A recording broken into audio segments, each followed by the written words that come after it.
И мы считаем, что это самый идеальный лектор для подобной темы, потому что нам говорить о критическом подходе музыкальной журналистики довольно сложно, потому что нам всего 5 месяцев, и у нас еще не выросли клыки, чтобы писать какие-то разгромные критические ревью. А вот журналист Mixmag может себе это позволить, потому что Mixmag 83-го года издается, поэтому ему уже очень много лет, и он имеет вес в мире музыки, в мире музыкальной журналистики. Почему мы делаем эти образовательные мероприятия и хотим продолжить делать их бесплатными? Потому что ситуация с музыкальной журналистикой сегодня в Украине не самая, скажем, хорошая, я не знаю, как это сказать, но мне кажется, она немножечко такая местечковая, и не хватает каких-то свежих мыслей, свежих идей, поэтому мы хотим приглашать каких-то зарубежных лекторов для того, чтобы делиться этими знаниями, которые нам, собственно, журналу «Тает» очень сильно не хватает. И еще, что хотелось бы сказать, возможно, с помощью подобных лекций мы сможем создать какую-то платформу, в которой мы сможем коммуницировать, музыкальные журналисты, те, кто интересуется этой тематикой, для того, чтобы обсуждать какие-то проблемы или делиться опытом, делиться знаниями, потому что у нас все музыкальные журналисты и многие издания, они как-то живут все в своем мире, и никто друг с другом не коммуницирует и не хочет коммуницировать. И в Европе это все происходит не так. Например, Патрик, он наш друг, и он любезно согласился провести с нами эту лекцию, так же, как Марьяна из Resident Advisor. И журналисты Resident Advisor, они часто пишут что-то там для Mixmag и для других изданий. И все друг с другом коммуницируют, и все друг друга поддерживают. Потому что все работают заодно, скажем так. А у нас почему-то все происходит немножко иначе, и нам хочется чуть-чуть расшевелить эту застоявшуюся среду. Вот, поэтому сегодня мы поговорим о критическом подходе в музыкальной журналистике. И я думаю, я все. Patrick, let's start. Okay. Thank you. Hi everyone. Thanks for coming today, and thank you, Maya, for inviting me. So, yeah, basically, I'm sure Maya's just introduced the sort of concept for the talk there, but we want to discuss today like the sort of critical approach in dance music journalism and how that kind of interplays with like the increasing brand sponsorship and stuff at play in music journalism. Sorry that I'm doing this in English. I hope it's understandable throughout. I'll try and talk slowly. If I'm like talking too fast or someone, just let me know. And if you don't understand something or I don't explain something in a way that you understand, please just like put your hand up and let me know, and I'll try and be a bit clearer in the way that I talk. It would also be nice if this was like an open discussion. So if anyone has anything they want to say at any point or any question they'd like to ask, that's absolutely fine. I'd welcome any sort of input from anyone on the stuff that I'm saying, or if they have any questions about the stuff that I'm saying. So the way I kind of want to do the talk is talk about some sort of practices, stuff that people can do to keep like music journalism independent, like in terms of within yourself as a writer or like within other writers. And then I'd like to talk about like the context surrounding journalism and the role of brands and such, and how that can kind of influence that independence, and what we need to do to try and like fight against that. So do you want to do the first slide? So yes, simply enough, like the first thing the topic I want to talk about is criticism and honesty. So I think when you like sort of think about the function of journalism, it's basically, it's not PR, which is kind of like what brands are looking for. It's not there to sell something, it's there to analyze something, it's there to review something, it's there to give like a critical opinion of something. So in the way, whenever you're like writing music journalism, you need to sort of think about exactly what your experience was and tell that in a right way. You need to write in a way that's like true to yourself and a way that's true to the experiences you had, and not like writing for someone or for something. So presenting the sort of accuracy is very important, And the reason I've kind of got a little axe there is because there used to be like a sort of form of music journalism called like hatchet journalism, which is like was discussed in the article that Maya shared on the event recently, and it's where like you really attack and criticize something. And I think there was a time sort of a while ago, maybe like 20 years ago, when sort of before the digital age, when magazines and stuff were running and without websites, and they would like do this thing called hatchet journalism, where they would just really aggressively attack people and art, and it felt quite unsavory because it was kind of done from a point of egotism, not a point of criticism. It was like these writers thought they were like these kind of rock stars, and they like absolutely reveled in tearing stuff to shreds. And it was kind of, they made it about them and like the way that they were talking about art, and they weren't giving like sort of honest criticism praise, in my view. So for example, like there was a review of Daft Punk's Discovery when it came out, where in the Village Voice, where the writer said, these guys are so French, I want to force feed them and cut out their livers, which is like quite an absurd sort of trait. He's kind of reveling in this like anger, whereas I think like you should always try and approach it with like an honesty to yourself and what you want to say, not an egotism. I think, yeah, you need to be like confident and then in your views, but also open to what other people say about them as well, and interrogate yourself and be analytical. So, for example, if you write something and people disagree with your writing, don't let that knock your confidence, and remember that like if you're writing a negative review of an artist, you're not out to get them, you're not out to attack them, that's just your honest review. If someone criticizes your writing, they're not out to ruin you. Maybe you need to like learn and progress and just like consider stuff in approaches to journalism. And as part of that, you need to, I think, employ like a degree of objectivity alongside subjectivity. So as well as presenting your own views and stuff, you need to consider like the wider context surrounding something. So, for example, like if you're reviewing something very popular and you hate it, but you can understand, you need to show like an understanding of why people like it, and then that's why when you can like direct your criticism in a more focused way. So, yeah, you can analyze why people like something without just saying it's exclusively awful, and then that's, if you can like pinpoint that, then that's when you can kind of unravel that, and it's like a kind of more interesting way to criticize something.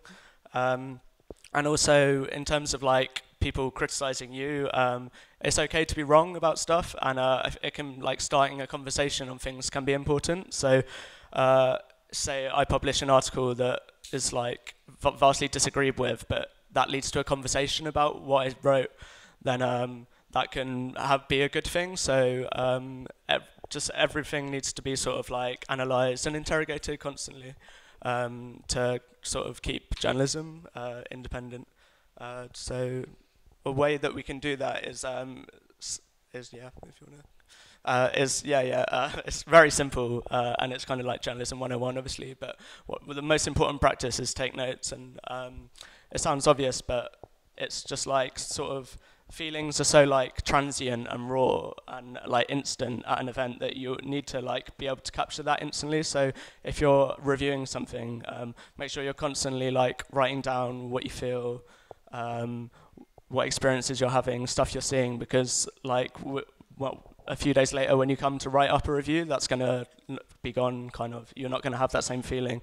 And even if you're like interviewing an artist, rather than just like having the interview and the transcription you write up, you should even take notes and like how they're talking, what they're saying, like their body language and stuff, because that can be important to like conveying meaning in writing and stuff. And also it refers to like stuff you think about in everyday life as well. So if you have like an absent-minded thought about some sort of aspect of journalism, of music or something, write it down, because that could like evolve into like a more interesting and important story later on. So, for example, like I remember recently there was like news of Avicii's having a new album out after he died, and I was like, my instant reaction was like, that's a bit gross, because he's like someone who was his death was largely attributed to the way the music industry like pushed him into this like money-making machine, and gave him far too like many gigs and stuff. And then like as soon as he died, there was suddenly like talk of his new album and people making more money of that. And I remember like it got denied quickly by his record label. This was like a year ago, but then now it's coming out again that it's probably going to happen. And I remember when the record label denied it, I was thinking, take a note of like that, because we'll see how that plans out. And now it's panned out that there is probably going to be an album coming. And now I've recently written an article about like posthumous releases and why they can be a bit gross. And I think that's a way. Yeah, so that thought that I wrote down has now like developed into a think piece, and how I've kind of taken issue with some posthumous releases that happen in dance music, which that will probably be being published next week on Mixmag. So that's an important thing to do. Do you want to go next slide? Another important thing to do, I think, is avoid like cliches and stock phrases in writing, because learned language and stock phrases, they're not a real view, because you're fitting what you're saying into like a pre-established like narrative frame. So it's like there's all these cliches that are like regularly trotted out in journalism and writing, and they don't present an accurate portrayal of what someone is actually feeling, because otherwise, it's just saying everything's the same. So when you come to writing, I think it's important to be like creative and inventive with the way you talk about things and the way you analyze things, rather than just doing like unoriginal ideas. So for example, this article I wrote called "Stop Calling DJs Eclectic," that was kind of came about because this is a word that's used just constantly in music to like describe DJs that don't play particularly broad spanning styles of music or sets. They play like house and techno, and then they're called eclectic, and it's just like a kind of absurd thing. So, and then that has some more like negative implications, because it's like for example, like Josie Rebel tweeted, she's a London-based DJ who plays eclectic music. Plays a lot of different types of music, and she tweeted about like being angry that promoters will always call the DJs they book eclectic, but they'll just ignore the DJs who are actually playing like the really interesting diverse sets. So these DJs being praised for being eclectic is kind of damaging, because it's making DJs that actually are playing interesting music overlooked. And there's also Alexander Nutt, who's another London-based DJ. He kind of came out and criticised it, because he said it's being used as like a placeholder word for like DJs who have like big record collections and stuff. And having a large record collection isn't necessarily something that makes you a good DJ. It just means like you have the wealth and resources to purchase all of those records. So it's kind of promoting people in music who are like have the financial means to like copy others. And there's a big aspect of like record digging culture now, where people will like a DJ will be filmed playing a tune at a festival or a club, and it will get really popular and it'll go all over the internet and be shared thousands of times on Facebook, and then that record will become really expensive on somewhere like Discogs, like a second-hand marketplace, and people will come along and it will get really expensive. It'll go to like hundreds of pounds, and people who have those records will like people who have the money can buy that record and start playing it, and then they're called like interesting eclectic DJs for playing these weird records that are really rare and obscure. It just means they basically have the money and resources to be able to do it. So it's not that interesting. So that's why we should stop calling DJs that. Next, and then another important aspect is like to not like force narratives upon artists when you come to talk to them and interview them. It's really important to do a lot of research into an artist before you do an interview or a feature, but it's also important to not form an idea of exactly what you're going to say when you do the lecture, when you do the interview, because that might not be the case when you come to talk to them. And then, so for example, you need to like, reporting obviously needs to be reactive, and you need to like listen and understand what exactly people are saying. So the reason I've got these two photos of Helena Hauff cover features is because I did the one with Helena Hauff for Mixmag, and I wanted to talk to her about like her misuse, like how she doesn't use social media, and whether she thought like she's kind of ahead of the curve in I was thinking of presenting her as this sort of DJ who's like ahead of the curve in not being on social media, because for example, like Facebook and stuff is taking so much flack and criticism in this day and age for its like evilness, basically. I was gonna present her as like a pioneer in that respect. So I brought this up to her, and she was just like, "Nah, people will never leave Facebook. They're all addicted to it. They love the likes. I don't think I'm a pioneer in any way. I'm just like different." And so I had to report that as it happened. And she, in the same sort of example in the Crack magazine feature, the writer, there's a bit in the article where the writer's like, "I'm so certain that Helena Hauff will love like dark gothic poetry, because like her music is this really like dark, emotional, like raw thing." So the writer like wrote that they'd prepared like half their questions about her like talking to her about like gothic poetry, and she was just like, "No, I have absolutely no interest in that." And she, even though Helena Hauff plays quite like a raw, dark style of music, she's constantly thrown into this bracket of like playing like moody, angry electro. But the way she talked about music is that music, as she said, it made her happy, and she finds it like energetic and lively, even though to others' ears it sounds like moody and raw. So I had to present like there's this false narrative that she's this like angry electro DJ, but she's actually just like really happy and like gets really energized by electro music. So presenting her in that way is inaccurate. So when you like talk to someone, you need to actually investigate who they actually are and what they actually are saying about things, and not forcing narratives upon them. For example, also like someone like Honey Dijon, I've done an article with before. She's a black trans DJ from Chicago. And a lot of times people come and interview her, they will just want to talk about that. But so she was on the cover of Mixmag last year, and the reason she's on the cover of Mixmag is because she's an absolutely like incredible DJ. And she like, obviously touching upon something like her trans identity is important, because it adds colour to the article, and it's an interesting facet to her artistry. But a lot of people just want to talk about that, and like she finds that like very frustrating, because she's just an artist who happens to be a trans woman. She's not like, her job isn't to be like an ambassador for like black trans people. So don't approach an artist with like this constructed idea of their identity and force it upon them. Just talk to them in a way that's open and reactive, and we'll tease out exactly who they are and what they want to say. And then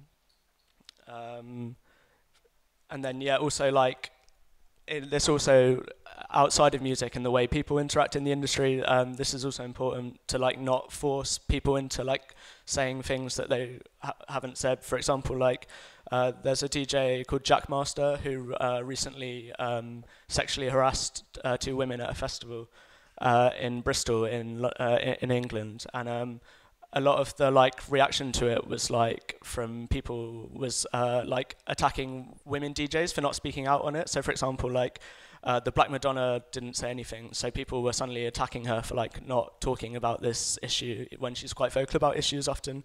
And then Fang is playing with him in Ibiza next Monday, and people were attacking her for not pulling out of the show as like a way to address him. But that's like kind of misogyny dressed as activism, because it shouldn't be on women to like take the brunt of this issue. Like Jackmaster is the aggressor in this situation, so target Jackmaster, speak for yourself and speak out against someone like Jackmaster. Don't force women to talk about like something like this if they haven't, because it's not on them to like start this sort of like narrative, and it's on it. Yeah, it's like it's on the top, and it's on Jackmaster. It's on the aggressor. Don't force people into saying things. you want to go next? But as well as saying that, don't be afraid to push people and don't be afraid to criticize people for certain things. So the reason I've got this article, screenshot of a Vice article with Bag Yao is because she's a really cool artist. I like her. She makes this like really like fun sort of like dancehall reggaeton art music, which is obviously has its roots in like Jamaica and like black culture. And she's a white woman from Spain. So Noisy did an article with her where they they talked about her music and how it's good and it's fun, but they also like she kind of presents herself as this like savior of dancehall and this sort of person leading the charge in dancehall, which is obviously not like is quite false because she's she's not even from the culture that invented the music. So in the article they had like they talked with her about this and interrogated her on it, and it's interesting what she had to say. She comes across as quite naive, and basically, she shouldn't be presenting herself as this like white knight savior of dancehall when it's a black culture music, and so as well as like being open and reactive to artists when you talk to them, don't be afraid to have words with them about like controversial issues that they might be involved in. It can be uncomfortable, but it's like necessary work, so that should happen. And then, do you want to go next? And then, so moving now on to the more like contextual stuff. Music and journalism like do not exist in a vacuum.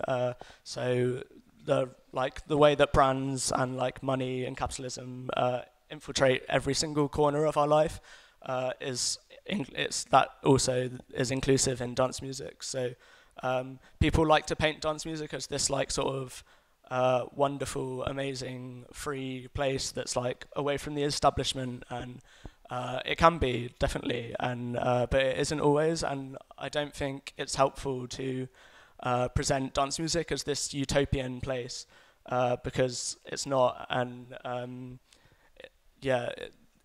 like capitalism is unnecessary like vital thing in it for the way that the world works at the moment, and the role of brands are basically unavoidable. So if you paint it as this utopian concept, then you can't actually address the issues happening within it because you're setting up like a straw man that is completely false.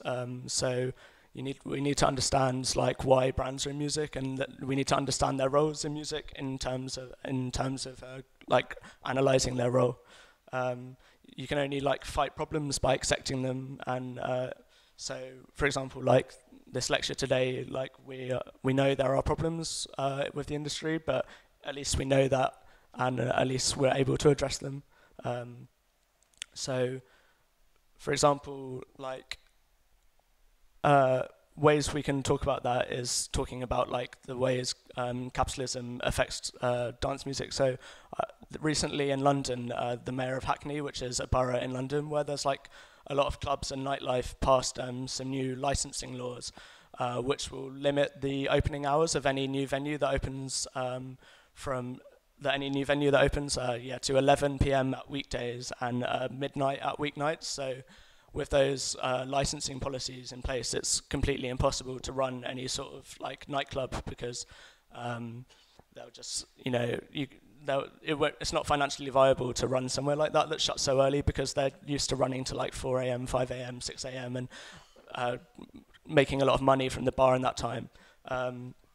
So on Mixmag recently, I did an interview with him, and we like interrogated him about that.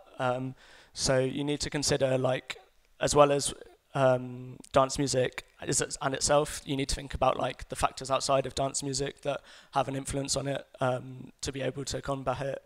And that's, for example, another example, I guess, would be like the cabaret law in New York, which had a similar effect in like oppressing nightlife.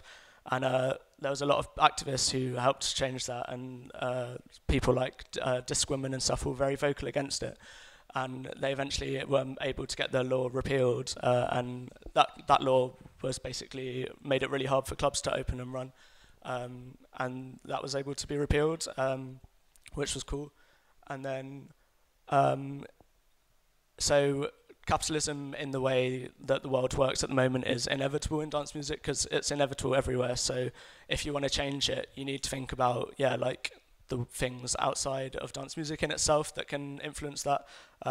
Paula Temple is a very interesting artist in this respect. I interviewed her a while ago, and she was talking about how she would like the money system to collapse, and that could be like an interesting way. So she was promoting like this idea of a universal basic income, which is like basically a non-means tested financial dividend which is given to all people in a society. It's like a different form of like economy, and she was saying she would like to see the money system collapse, so DJs or artists or anyone was able to be creative on their own terms without like thinking about money and stuff, because that's like the influence of money and brands is what's causing these problems in terms of like bastardization of some of the culture.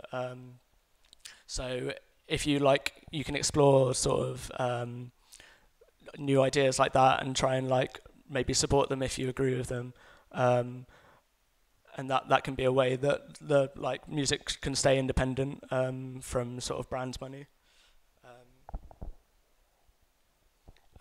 So brands are a double-edged sword, which is that basically means I don't know if you have this term in Ukrainian, but it's like something that is both good and bad. It has two facets to it. It presents problems, but it also has like some positives, which brands definitely do. I think like basically in this like hyper-capitalist and digital society that we live in now, the idea of like selling out, which is quite an outdated concept, because basically it's like there was kind of like no free time before like before money like was influential in things, and now like for example something like punk rock, you had the Vans Warped Tour, that was like a big thing. Punk rock is like this like anti-capitalist like angry music, but even that has like brand influence in. So brands are going to exist in the world, and we just need to make sure that they are doing good as well as doing bad. So I think the main reason for this is because like basically people don't want to pay for stuff. So in the way society works now, brands are necessary to like fund something like dance music and for it to exist, because if you look at like, if you know, you go on YouTube and you're listening to music for free, you go on Spotify, if you have a free membership, you're listening to music for free. There's independent platforms like NTS Radio, which is a radio station in London that airs music 24/7 for free online. Websites like Mixmag, Resident Advisor, Crack, all these music websites are free to read. People don't want to pay for things, so that's why like brands kind of need to be in music to bring the money into it, because people aren't paying for stuff. Brand deals are good, like in a sense that they allow us to do the journalism that is important and pay for it.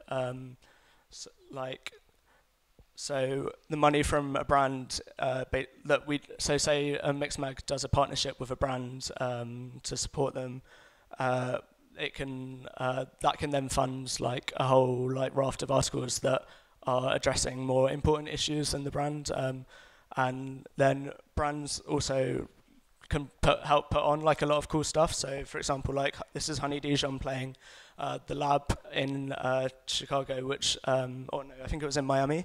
That was like the Mixmag does this DJ stream series called The Lab, where we get DJs in to play music, and it's funded by brand partnerships. So for example, this one was with Smirnoff Vodka, and the brand money there made it possible to put on an event with Honey Dijon that a lot of people could go and enjoy, and then it was streamed online.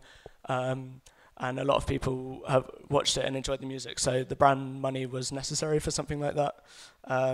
They can fund a lot of wild projects. Mixmag also collaborated with Smirnoff to do this thing called the Global Dance Floor recently, which was like a series where we spotlighted niche music scenes across the world.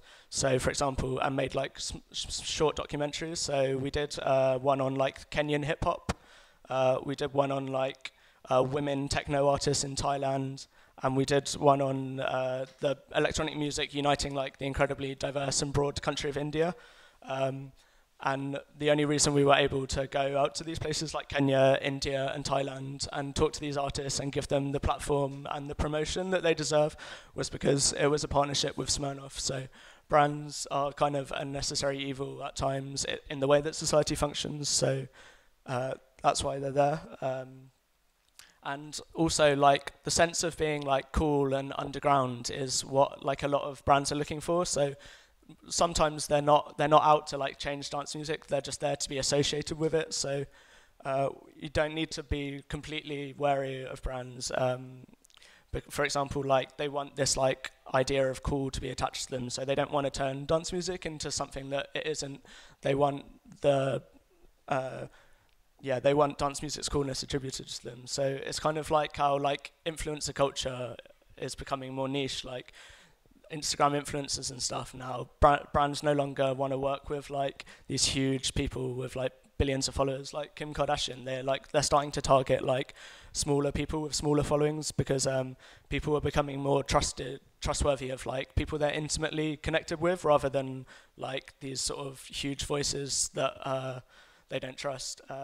So brands do at times just want the same thing that artists want.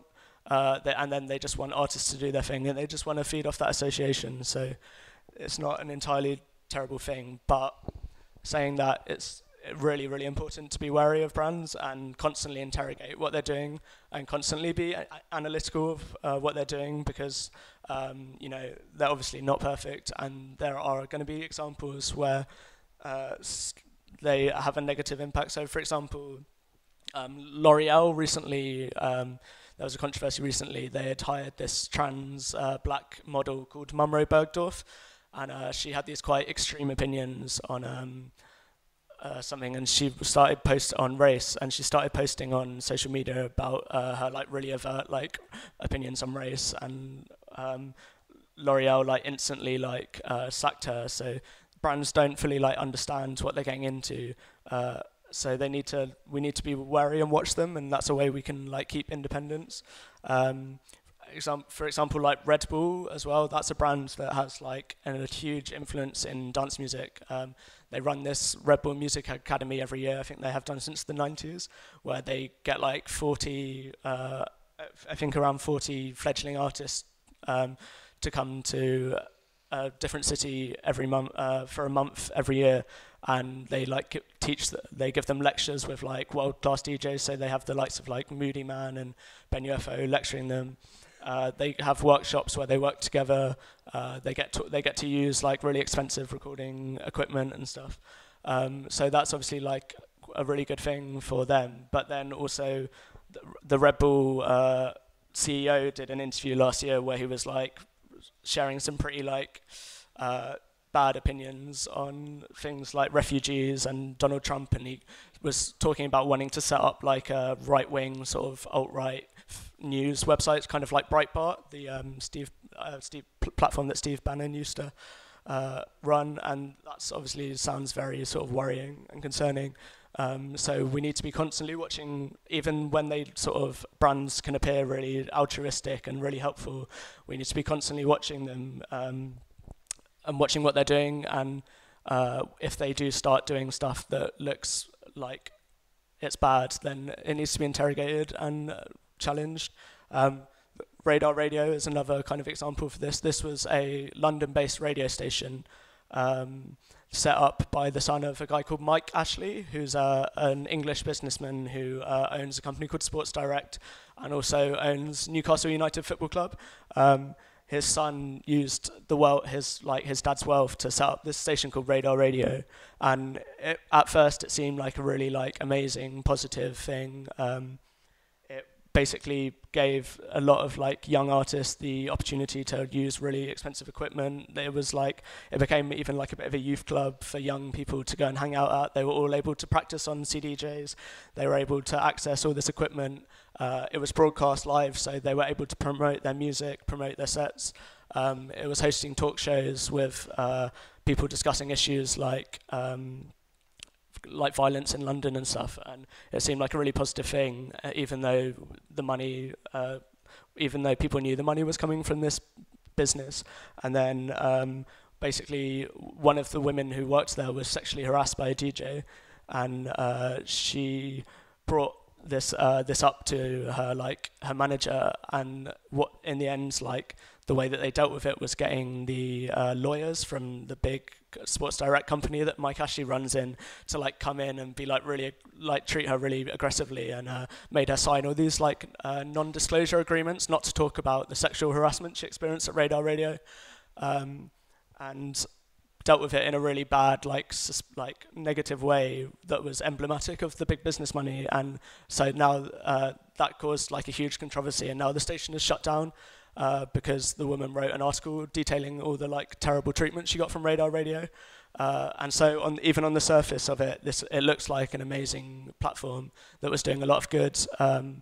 The branding of it meant that there was some like negative stuff behind the scenes, and so you just need to constantly be watching stuff,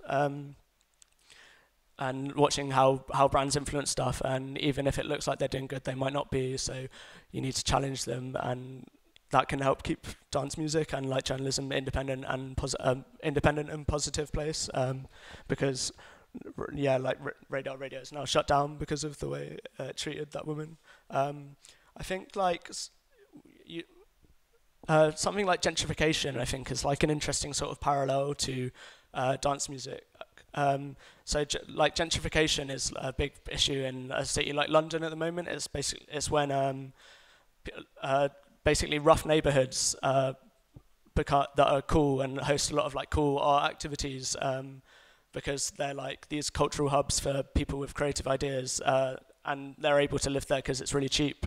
They become like these cool destinations, and then richer people move in to the area, and basically the rents rise. They bring all the like new like instead of like cool like gritty clubs, it turns to like cafes and stuff, because these people like gentrify the neighborhood. And it's quite like a slow, subtle process. Like people move to the place because they want the cool, but they end up exerting their own opinion, and the people with the interesting ideas are priced out, and they all have to move out. And so in London, you see that happening somewhere like Soho, which was like really buzzing in the 90s, and is now just a load of restaurants and rich people with rents of like £2,000 a month for like a one-bed flat. And I think, this is something we need to watch in terms of brands' influence on dance music. So even though I was saying brands often don't want to change stuff, they just want to be associated with like the coolness of an artist. There could be a sort of slower and more insidious process as they get more and more ingrained into dance music that we might be in the early stages of. And so somewhere like San Francisco, I think, is like quite an interesting example, because it's like this tiny city with the highest rents in America. It's a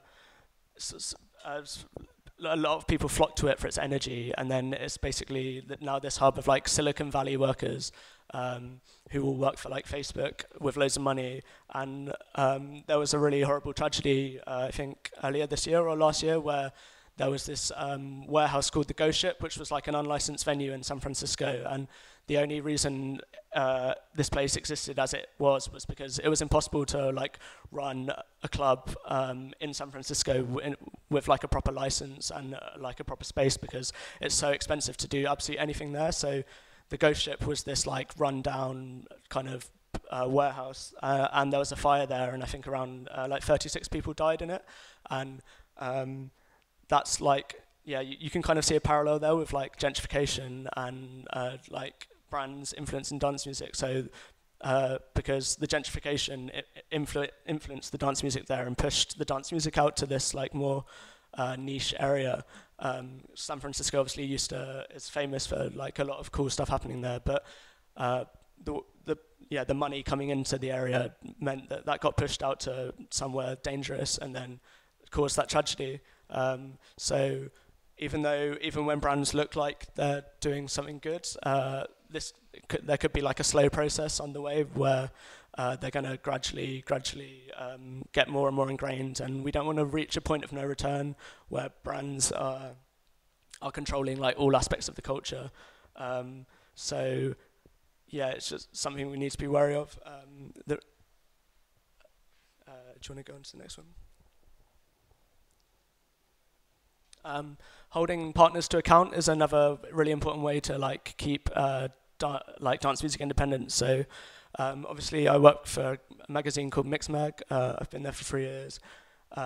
We do a lot of partnerships with like different parties, different brands, and even when we're doing these deals, they don't have to be like 360 encapsulating deals, and they don't have to compromise your voice. So you can approach these deals whilst still like maintaining your integrity, and you can also challenge the people that you're doing partnerships with. So our editorial voice is always like present in these deals. Like we kick back against certain requests. We only like do agree articles that we would do anyway, like as part of a partnership, and we push back when they demand stuff. And for example, like so this article, we obviously work with a lot of parties that like pack like hundreds of artists onto a bill, in like spread across 5 rooms, and we wrote an opinion editorial about like how that's like a negative thing of the industry, because it just creates this environment where people are like running around to different rooms, like not actually watching a DJ. It's really busy, it's really overpacked, it's like filled with people. You see the lineup and it's easy to be sort of tantalized by it and be like, oh, so many incredible artists playing, but at the end of the day you only see about 2 or 3 DJs of that lineup anyway, because they were playing at the same time across loads of different rooms. So even though we work with a lot of parties that do this kind of thing, we're still publishing editorial that challenges it, and we're not allowing like brand partnerships to like strangle our editorial voice, which is like obviously a really important way to dance music can be independent and still work with brands. Yeah. Do you want to go next? So that article was an opinion editorial or an op-ed, and that's another really, really important facet of journalism, I think. It's a way that we can interrogate these sort of problems that happen in music and dance music and the role of brands in them, and challenge them. So even if brands are working, the op-ed will always kind of be there as a way to like challenge it. So for example, like recently there was a British, opinion editorials are important for a load of reasons. Like recently the British Grime MC Stormzy set up this thing called the Stormzy Scholarship, through which he would pay for 4 young black students to go to Cambridge University, and a lot of people were got really angry about it and said it was racist because he was only paying for black people. But obviously it's not racist because there's like a structural hierarchies in place that make it easier for white people to do these sorts of things in England. So we, on Mixmag, we published a story saying like the Stormzy Scholarship isn't racist and explain why. We also recently published an op-ed called Stop Telling DJs What to Play. That was inspired by the DJ Objects played a song at Deck Mantle by Sophie, who's like a transgender musician who makes quite like sort of glitzy pop, like banging club music, and it got a load of hate from different people, and they were like, why is Object like playing EDM and stuff? They're getting really angry about it. But DJs, obviously need to be able to play what they want to play because that's their job. People shouldn't challenge them. They should let them do what they want, and that's another like thing that we did as an opinion editorial. But in terms of like the roles of brands, it can be really important for challenging them as well. So, for example, the bulging lineups opinion editorial that we had on the last slide, that was one way. Another way is like after the death of Avicii, to talk about Avicii again, we wrote an article called "The Music Industry Should Be Held Accountable for Avicii's Death." Basically, Avicii, his suicide was largely attributed to like the complete and utter burnout he experienced because he was playing like you know, I think he played something like 900 gigs in 5 years. He was in like 5 different continents, like every weekend. He was pushed so hard as an artist by money and brands like looking for money that in the end he just like completely just imploded, had really awful mental health problems, and took his own life, which is a really horrible tragedy. And it was so obvious what's coming. There was like a 2017 documentary where he literally said like, I'm going to die if this keeps happening. And he had asked his manager to cancel gigs, and they promised they would and then didn't. And yeah, in the end, he just burnt out completely and killed himself. And an opinion editorial to like hold that to account is a really important thing that you can do to react to a situation like that and challenge brands and like the way they work in the music industry. Another example is an article Nina Posner wrote for Mixmag recently, which was called How the Music Industry Condones a Culture of Excessive Substance Abuse. That was basically talking about the way that in the music industry, like everyone, it's like an environment where you're like peer pressured to like drink a lot, to do drugs, and obviously like the brands like play a role in that because like there's alcohol sponsors at like every festival. We work with lots of alcohol brands at Mixmag. They're plastered all over DJ streams. They're partnering with all sorts of platforms to host all sorts of events. And even though this is happening and it's a reality of the industry, like alcohol is here in the industry, it's like feels like it's here to stay. We can still interrogate them and challenge them. So Nina's article talking about the issues with like alcohol in the industry was an important thing to do. And yeah, like obviously the insidiousness, like the negatives of like alcohol in the industry are like really obvious. And to talk about Jackmaster again, he recently like he blamed the way he addressed his sexual harassment was he said he was in a GHB induced blackout, which is just such an absurd and specific to dance music thing to do. Like the way that this industry, you can like say, oh, I'd taken loads of drugs and blacked out as an excuse for some behavior is like so ridiculous. It's just like, yeah, it's absurd. So we need to like think about those sorts of things and address them. And yeah, like an opinion editorial is a way you can do that. You can talk about these issues and challenge them. Then also another example, sorry, just one sec, is we recently ran an independent, an op-ed, called Stop Calling Music Content, and that was kind of looking at the way that like music is being like branded, and basically the guy who wrote the article was talking about how like DJs have now started referring to their tracks as content, like PRs have started pitching me with like music that they want put in playlists as like content, and he basically took issue with that because music in itself, even though there's all the brands and the partnerships surrounding all of it, the music itself should still like remain pure and like this really exciting piece of art, and calling it content is just like it's addressing the way brands are influencing the industry, and it's like indicative of like something like a premiere being called content is indicative of brands like influencing the industry and like slowly seeping in and becoming more and more ingrained into dance music. So an opinion editorial addressing that was another way to just sort of hit back against brands and be independent. And even though we work with brands that will want to call stuff content, we're still kicking back against it. So I'm going to go next slide. And then, yeah, like seeking out, supporting, and writing about artists and events that aren't brandable are really important because, like I was saying earlier, like brands do have some positives. Like they do work with cool artists, and they do help put on events with like really cool DJs playing that you can go to for free and stuff. So like there'll be like a Budweiser gig that has like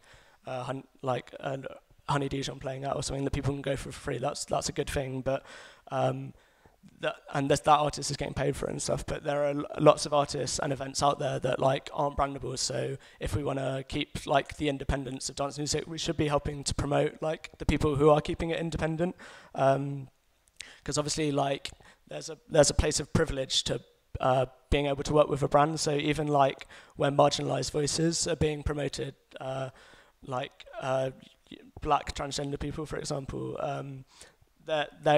there's like still an element that there has to be like the right type of marginalized voice. Like they have to be like attractive and cool and like promote the brand in a way that like like that their look is what the brand is kind of after. So we need to like look out for artists that maybe don't have the look that a brand will want to work with and support them. And the same goes for like events and stuff.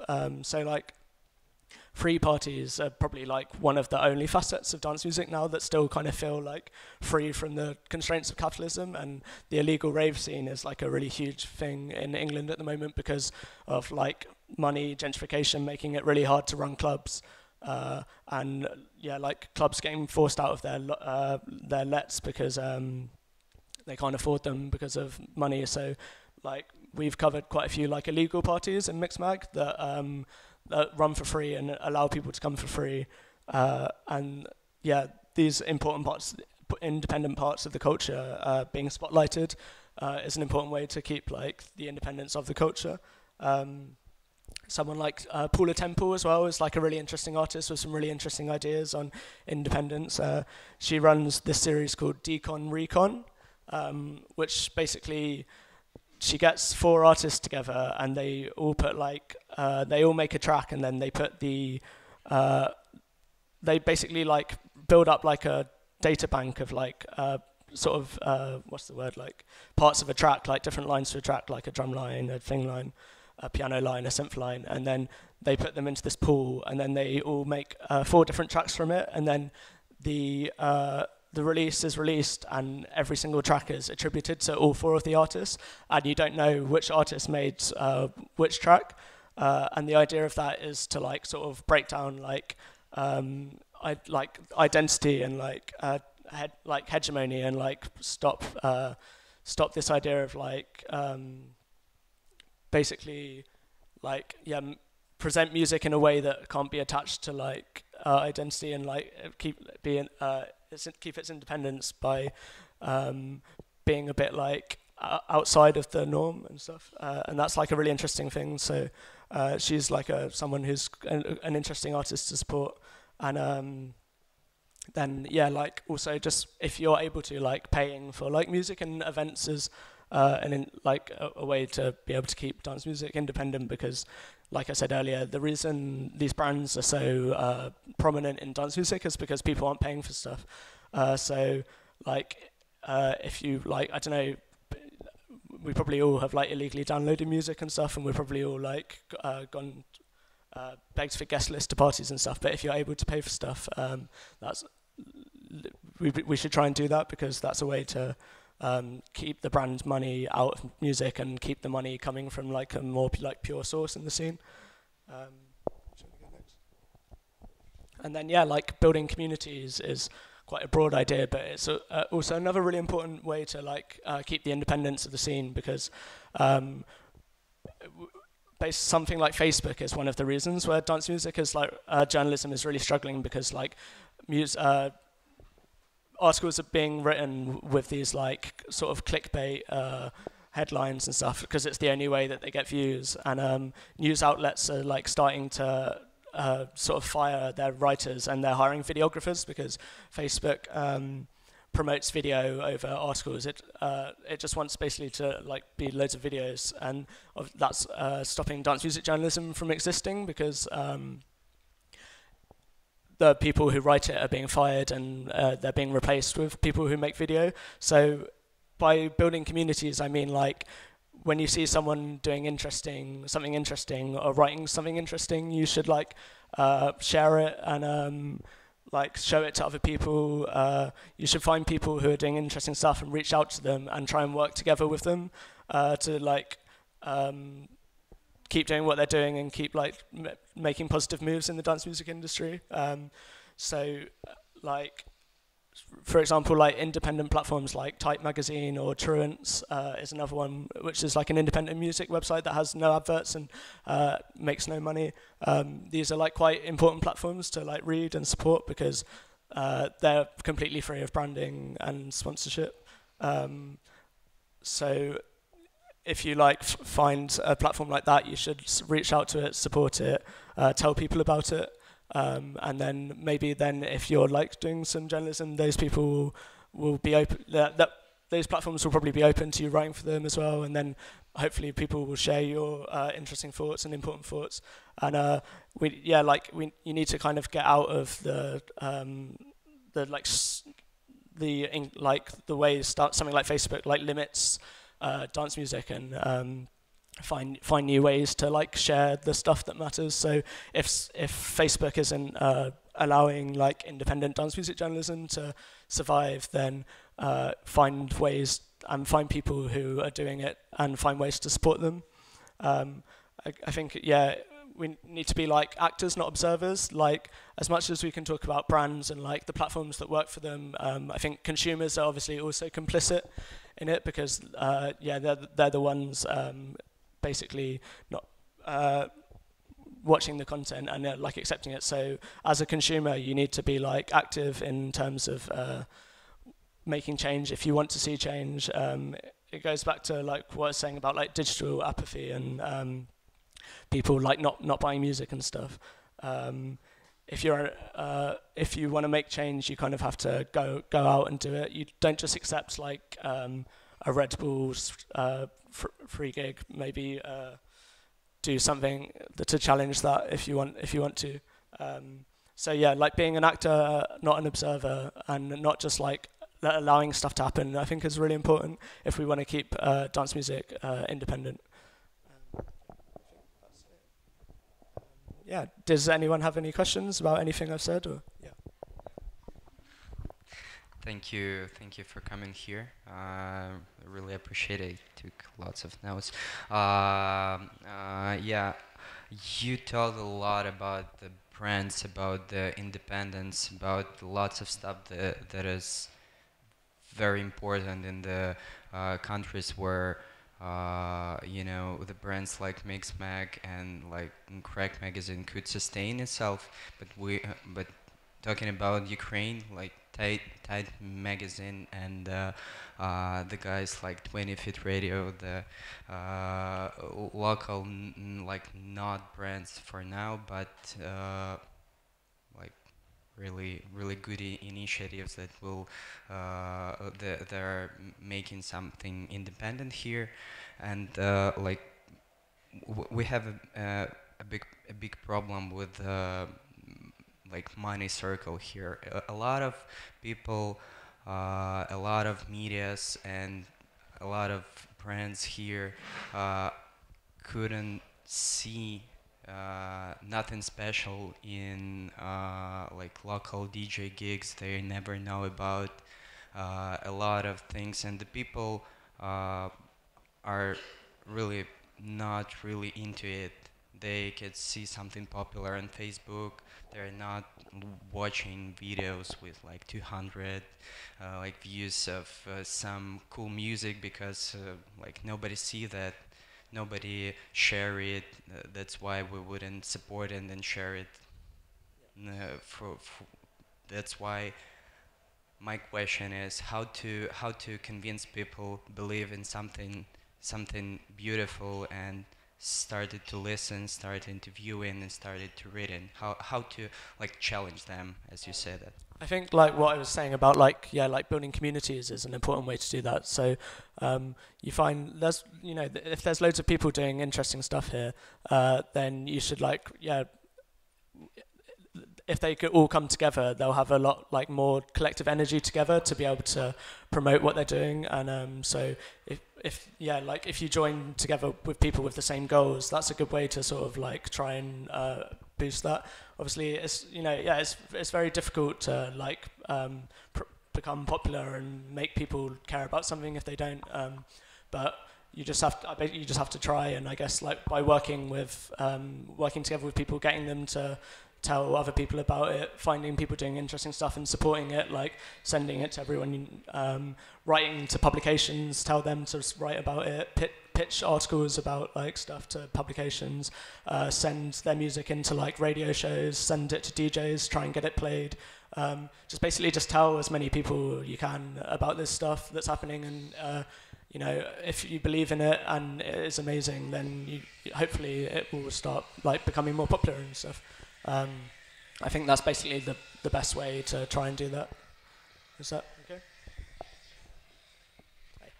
Thank you very much for your presentation and for your criticism of capitalism and touching on many like political questions. In relation to this, I also wanted to ask a rather particular question also about politics. A few years ago, there was this so-called controversy considering the British label Berceuse Héroïque. Yeah, maybe you heard this for sure, and maybe you could somehow comment on this, on the fact that they basically used some Nazi imagery as a promotional strategy, and what was the reaction among journalists to this, because a few days ago I was googling about this situation, and the only thing I found on the internet was some text. I think it was on Crack magazine, if I'm not mistaken, but I don't remember the name of the journalist, and he defended this kind of strategy. He wrote something like, yeah, everyone has the right to offend, and this is perfectly okay because it's this kind of a provocation. And also in this context, interesting remark about your criticism of using different brands by promoters.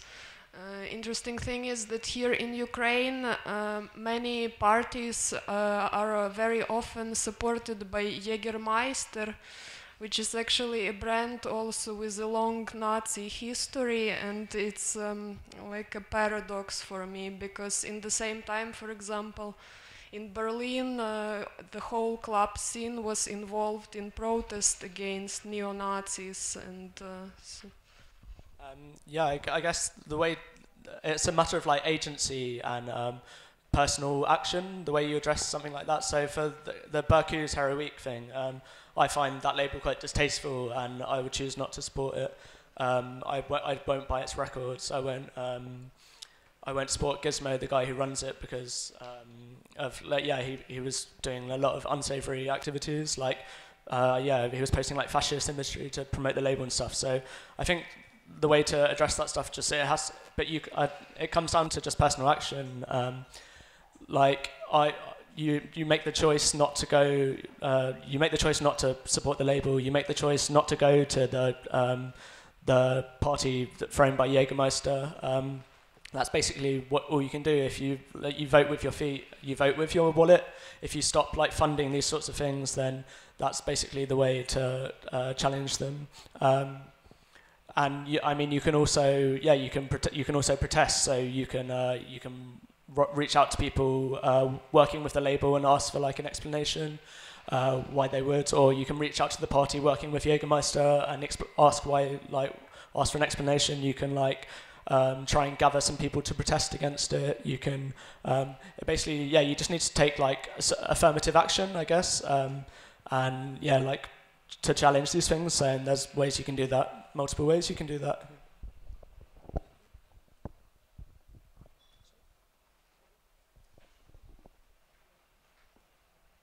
So, Patrick, thank you for your wonderful lecture. I would like to ask how to push your opinion if you're a young independent magazine, for example, in case of Tide magazine, for example. So, what can you advise?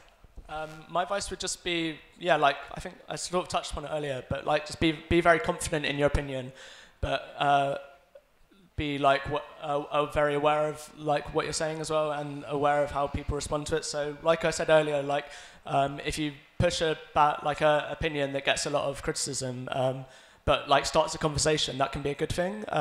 So I think you just need to be confident in what what you think, and write about that clearly, and then publish it. It's basically just a matter of confidence, and then you don't have to worry about it being received badly, because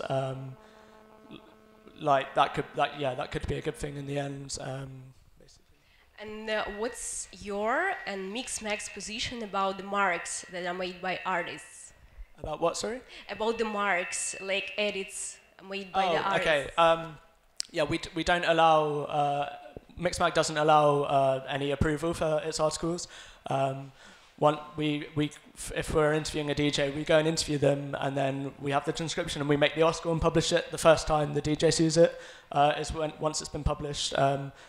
We don't allow them to edit our writing. It's independent from it's journalism. It's not PR. This is what I was saying earlier. It's independent from. We present an artist how we feel they should be presented, not how they want to be presented.